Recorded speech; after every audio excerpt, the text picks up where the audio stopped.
গণভোটের ব্যাপারে আদেশ জারি করতে হবে এবং ডক্টর মোহাম্মদ ইউনূসকে সেই আদেশ জারি করতে হবে বলে জানিয়েছেন জাতীয় নাগরিক পার্টি এনসিপির দক্ষিণাঞ্চলীয় মুখ্য সংগঠক হাসনাত আব্দুল্লাহ।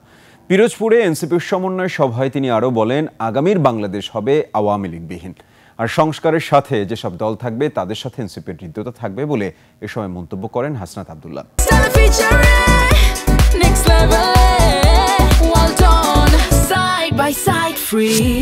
বলেন, গণতন্ত্রের উত্তরণের জন্য অবশ্যই নির্বাচন হতে হবে, একই সঙ্গে হ্যাঁ না ভোটের জন্য এনসিপি একটা স্পষ্ট অবস্থানে পৌঁছেছে বলেও জানান তিনি।